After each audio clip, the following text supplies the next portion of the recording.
Vamos começar, última aula do ano. Começamos lá no período barroco, vamos terminar pelo menos até a primeira metade do século XX. Bastante coisa foi falada aqui, espero que algumas coisas tenham ficado e, principalmente, que tenham direcionado o pensamento de vocês para agora e para o futuro, para vocês pensarem em certas coisas. A história é extremamente importante para se aprender, para se estudar. E porque ela não só ela dá essa medida de como as coisas chegaram a ser como elas são hoje, né? Quer dizer, nós estamos estudando numa escola com uma certa característica, estudo de música erudita, como essa tradição se formou, como ela veio ser durante períodos predominante, né? Hoje não tão predominante, então o que foi que aconteceu? Tudo isso nós precisamos saber. E também como esses estilos de música foram criados, como as sociedades eram nos momentos em que esses estilos foram idealizados, esteticamente concebidos, qual é a sonoridade, o que os ouvintes daquele período ouviam, o que os músicos daquele período pensavam, as ideias. Música não se faz sem ideias também, embora... Tudo bem, música vai sempre existir, mesmo que não exista uma cultura erudita musical, vai existir sempre música, mas ela precisa de ideias para fomentar isso. A nossa responsabilidade numa escola como essa é principalmente fornecer para vocês assim, caminhos para vocês pensarem sobre esse assunto. A história nunca vai deixar vocês, qualquer atividade que vocês venham fazer no mestrado, vocês vão precisar da história para entender alguma coisa, para compreender aquilo. Senão, vai ficar parcialmente compreendido. E uma coisa que a história nos ensina bastante é que as coisas precisam ser feitas em cima de provas, de evidências. A história trabalha com documentos, né? Que no nosso caso, documento, uma partitura é um documento. Qualquer outra coisa escrita é um documento. Ela trabalha com vestígios, com indícios, e é isso que nós precisamos ter em mente. O nosso diálogo, nossa conversa, os nossos discursos precisam ter essas bases de evidências, né? Nós que somos formados no nível superior, que temos o privilégio desse estudo, temos que ter um discurso que esteja calcado em evidências. E a história nos ensina isso, né?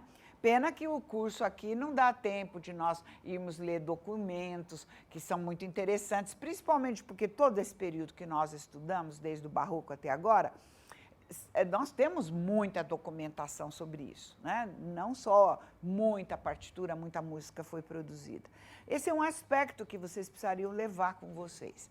E, de um jeito ou de outro, isso vai voltar em algum momento aí na vida de vocês, quando for fazer os seus mestrados, e espero os outros que vão para frente também na carreira universitária. Então, esse ponto que nós vamos tratar hoje, que é o dodecafonismo, vou parar aí por volta do final da Segunda Guerra Mundial.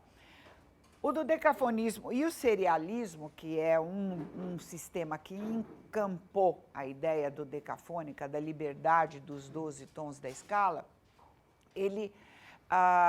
foi um dos sistemas mais proeminentes no século XX. Quem não era dodecafônico, digamos assim, num certo período do século XX, não estava com nada, né? Festivais eram feitos para isso, havia uma ala de compositores bastante forte que não apreciavam as outras tendências, que, digamos assim, tratavam com desprezo os outros músicos. Quem tivesse uma certa tendência para escrever dentro de um jeito mais tradicional, ficava aqui meio alijado da música, dos empreendimentos musicais, dos teatros, dos concertos, né? Porque essa corrente era muito forte, a corrente dodecafônica. Havia um festival na Alemanha, em Darmstadt, que era particularmente voltado para a música dodecafônica e depois serialista. Serialista, ela vai ter um peso bem grande a partir da Segunda Guerra, principalmente na França e em outros países, mas um pouco liderada pela França. E aí tudo é serializado, depois a gente fala um pouco disso, né?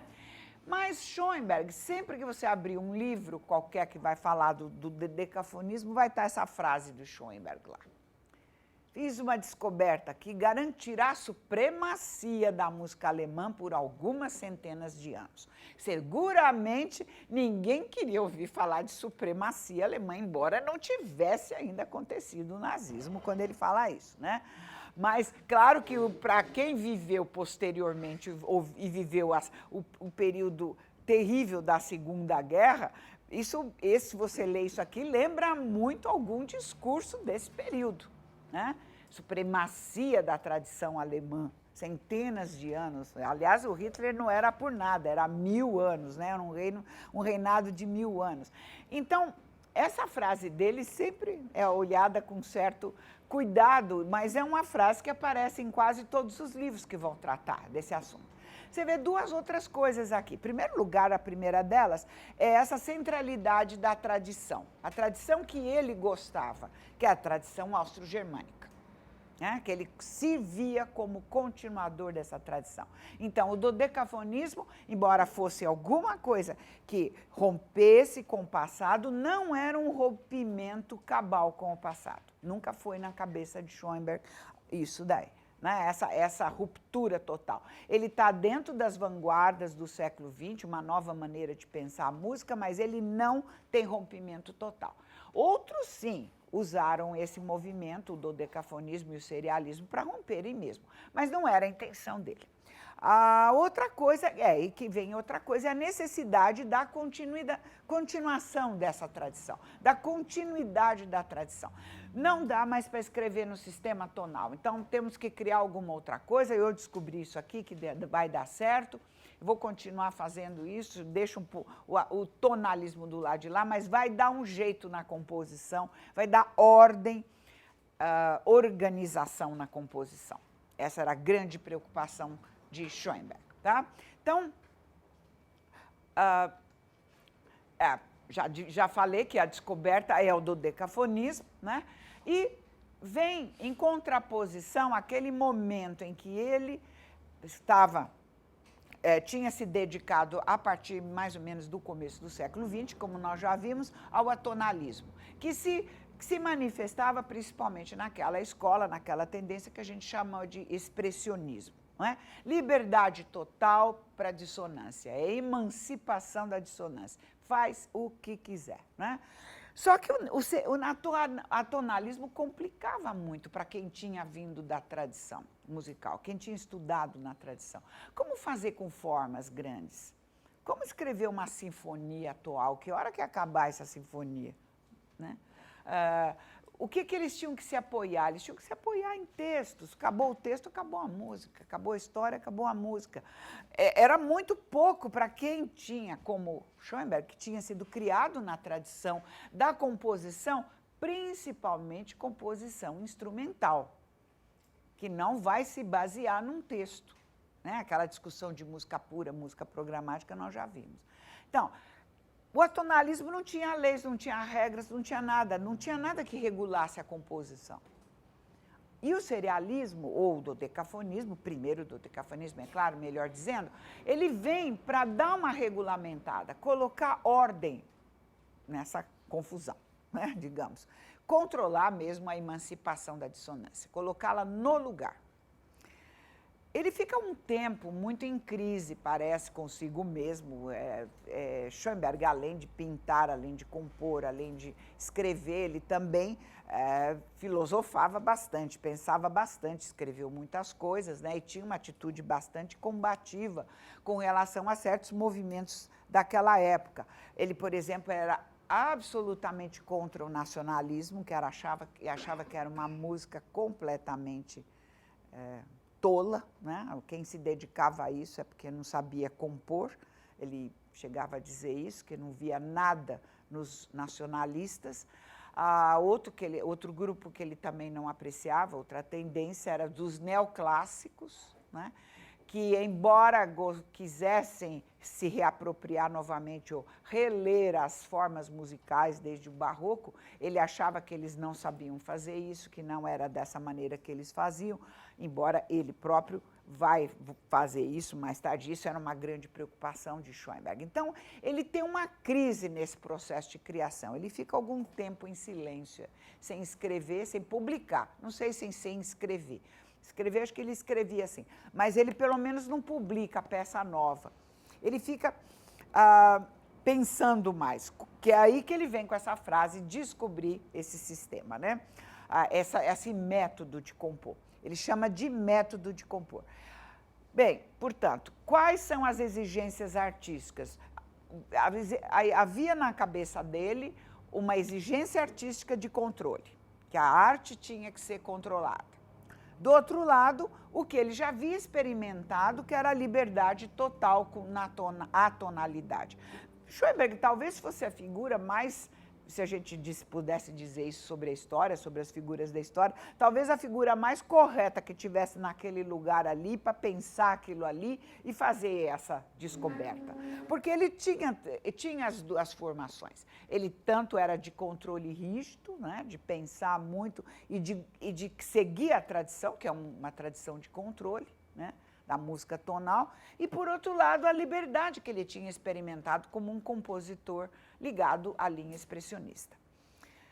Mas a questão fundamental que fica para ele, como para muitos compositores do século XX, é essa questão da unidade da obra de arte.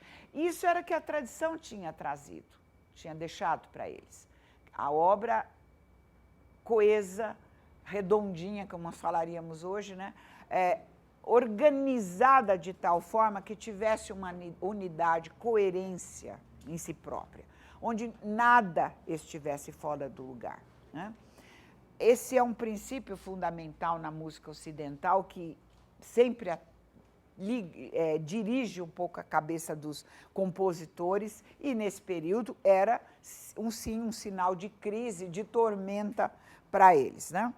Evidentemente, ligados à tradição, como todos eles eram, quem vivia nesse período não podia deixar de ser, eles tinham esse problema. Então, ele fala que ele descobriu os 12 tons, né? Porque os 12 tons estavam lá, a escala cromática é conhecida há muito tempo, mas ninguém estava pensando que os tons podiam ser libertados um do outro e não terem relações entre si, nenhum deles, né? Isso gerava realmente um problema, dava um certo tipo de resolução para essa ambiguidade que se via no momento, porque agora, tendo 12 tons, também posso organizar esses 12 tons de alguma maneira, que era esse o princípio que eles buscavam, né? Então, de um lado, ele busca a organização, busca o controle desse material musical, e, por outro lado, ele tinha experimentado a capacidade expressiva da arte no expressionismo, que era uma das grandes buscas do final do romantismo, essa capacidade da expressão, né? Esse dualismo que Schoenberg vive na crise que ele enfrenta, né? E os outros também que entraram para essa linha, muito menos em crise do que Schoenberg. Bem, a ênfase bem grande passa para a capacidade de compor, para a atividade de compor. Ninguém está falando do tocar, da execução, nem nada, mas a composição, né?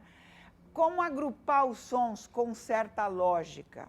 Não é qualquer som. Se você ouve o Erwartung, que era uma peça que particularmente ele mencionava, Erwartung, a espera, né? Aquela mulher gritando, fazendo todos aqueles sons guturais, tinha uma história por trás, né? Existe um texto por trás daquilo, a mulher desesperada atrás do amante. Ele escreveu aquilo em 15 dias. Né? Por quê? Ele mesmo sabia disso, do problema que peças desse tipo causavam para o pensamento musical dele. Não era isso que ele queria. Ela podia ser o máximo da expressividade, estava dentro dessa corrente, expressar aquelas coisas mais internas do ser humano, mas seguramente não era isso que ele queria, dentro da tradição que ele vivia.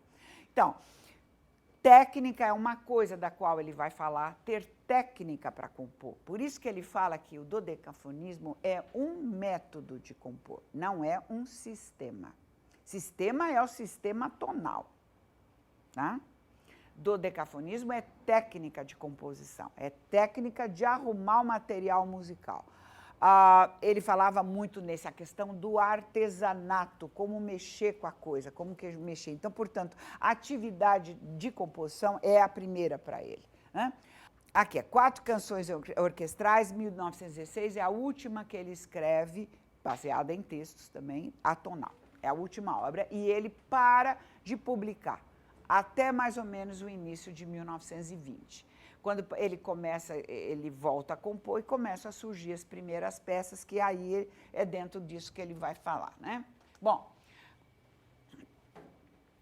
esse também é definição dele próprio. Ele mesmo diz. Eles não estão relacionados entre si, e é o método de compor. E como, para quê? Para dar conta de compor nas grandes formas da tradição austro-germânica, que é sinfonia, sonata allegro, variações, rondós, etc. Todas as grandes formas que a tradição austro-germânica tinha criado, e peças com extensão temporal, longas peças, grandes peças.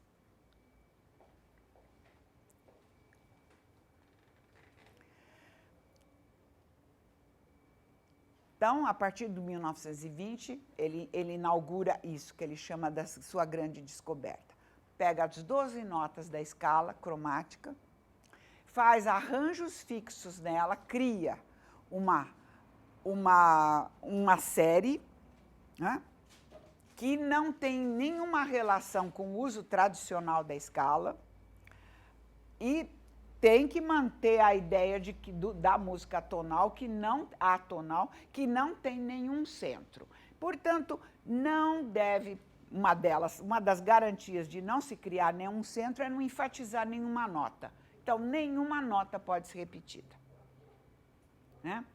A série não tem nota repetida, não vai dar privilégio para uma ou para outra.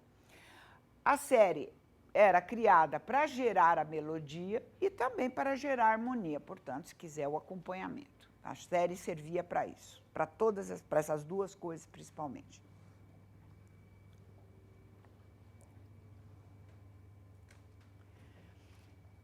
Essas são as primeiras que ele publica já dentro desse novo método. A Escada de Jacó, 5 peças para piano, aqui se vê diferença, já escreve para instrumento. Serenata também, que é só para instrumentos, a suíte para piano, Opus 23, todas essas são publicadas utilizando esse método, a comprovação dele de que podia escrever dessa maneira.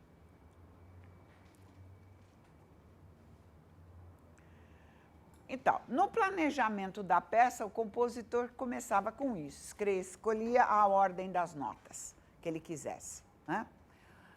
Geralmente colocados na extensão de uma oitava, mas elas podem ser usadas em outras oitavas. Então, em verdade, é o que os americanos chamam de pitch classes, né? Quando você pode usar aqui nessa oitava, na outra oitava, se quiser, mesmo que não esteja aqui na série escrita as outras oitavas. Isso pode ser utilizado, mas desde que não venham juntas. Então, pulo de oitava não vale, não valeria numa série. Não poderia fazer. Repetir uma nota não poderia fazer também. Essas seriam as regras mais ou menos básicas. Que era, portanto, alguma coisa que esse compositor fixava a priori, e aí ele podia fazer tratamentos com essa série de algumas formas, principalmente 4 formas, que eram as mais usadas. Melodicamente, harmonicamente, podia ir para frente, para trás, e podia inverter, e inverter de trás para frente, né? Essas formas, essas maneiras de trabalhar, forma não é a palavra boa aqui, né? Modos de trabalhar com a série eram importantes. Então, se a série era fixada previamente, no decorrer da peça, ou no planejamento da peça, o compositor criava o jeito que ele queria trabalhar, os modos que ele queria utilizar essa série.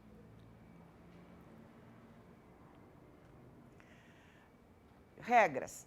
Principalmente alguns, e no caso Weber, que foi aluno de Schoenberg, era bastante restrito com o uso dessas regras. Não repete nenhuma nota dentro da série. Evita qualquer coisa parecida com tríade. Isso em Weber e Schoenberg. Já Albanberg não se incomoda muito com isso. Né? Ele tem, algumas séries dele parecem, tem praticamente tríades, três notas seguidas que lembram, se soassem juntas, soariam uma tríade. E não fazer isso nem no acompanhamento, nem na melodia. Não dobrar as oitavas, como eu falei. Outra coisa, não repetir nenhuma nota até que todas da série tenham sido utilizadas. E, portanto, também não repetir nenhuma nota era o fato de que você não está dando nenhuma ênfase, né, a alguma coisa, que já podia começar no nosso ouvido, muito treinado tonalmente, a achar que aquilo ali é um centro qualquer. Né? Não é o caso, não queria-se isso de jeito nenhum. Enquanto não terminasse toda a série, não se faria outra repetição das coisas, mas não se repetiria a nota ali, né? Antes de voltar até fazer de novo a série. As formas eram essas. A forma original, que o compositor fez, e as outras coisas eram mais ou menos formas mecânicas de derivar as outras escalas, né? Que ele chama de básica, o prime, né? É o P que você vai ver na partitura. Um compositor do decafônico vai sempre colocar um Pzinho lá no lugar onde ele indica que é a forma original, a série, né? Ela não precisa, evidentemente, como também disse, soar como uma melodia, né? Evitar intervalos que, por exemplo, no nosso sistema tonal oferece possibilidade de uma resolução, você esperar uma outra nota, ou pelo menos não colocar nenhuma nota parecida com aquilo. Fazer o R ao retrógrado, de trás para frente. O I, a inversão, isso também sempre aparece indicado quando o compositor escreve, que hora que ele está usando o retrógrado, que hora que ele está usando a inversão, e o quarto, quando ele faz o retrógrado invertido. Né? Essas eram os modos de trabalhar isso, e era decisão, mais ou menos a priori, do compositor.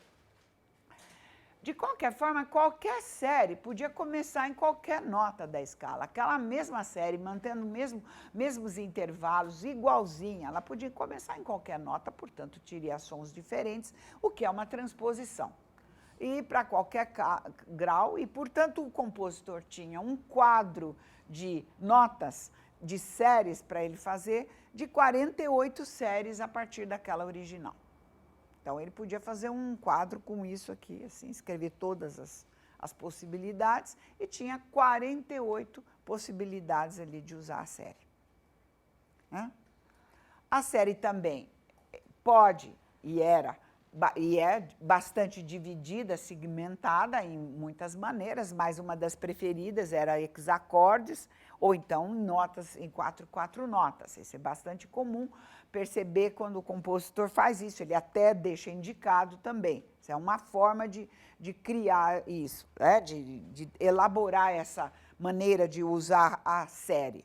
Há outras coisas, inclusive no tratamento da série, que vocês podem procurar e verificarão nos livros de teoria, que não tem problema. Olha aqui, essa aqui, então, né? Você tem essa série, quem vai fazer o exame amanhã? Como é que é mesmo? Vai, canta aí, então. Ó, essa nota Si, vai. Essa aqui é a original que o compositor criou, aliás, do Schoenberg mesmo, vai. Depois, como é que é esse intervalo? Como é que é? Esse natural, né? Pá.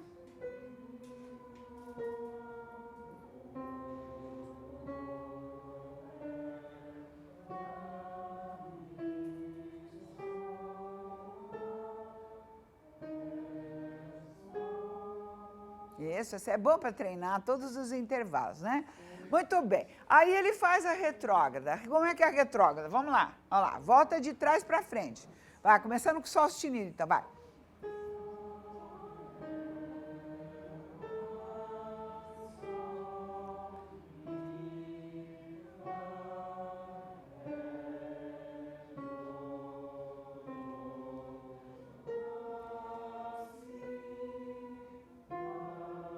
Tem alguns que, né, que a gente não tem outra coisa no ouvido. Bom, aí ele faz o quê? A inversão, né? Então, se lá começou indo para cima, agora faz o intervalo para o lado de baixo. Aí, o que que tem? Tinha uma segunda lá, né? Então, o que que é? Tinha meio tom, agora também faz. Então, vamos lá de novo, vai. Pá.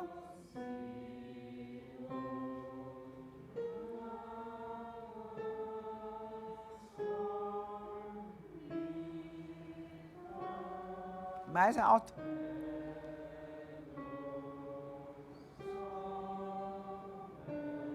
Isso. E agora, invertendo, fazendo retrógrada, essa invertida, voltando. Vai lá. Vai.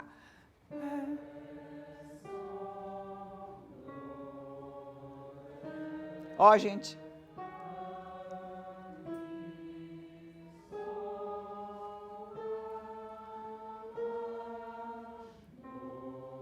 Isso, muito bem. Muito bem. Isso. Ó, só para lembrar amanhã que vocês vão fazer exame, as segundas de vocês estão um pouquinho baixas. Dá uma aberturazinha nela que vocês acertam. Vocês sempre ficaram meio assim, né? Algumas delas aí. Mas estica um pouquinho mais que a gente chega melhor na segunda. Bem, então é isso aqui, que eram as formas. É isso aí, multiplicado, mudando, começando com outras notas, fazendo a mesma série, você tinha 48 possibilidades para usar na composição.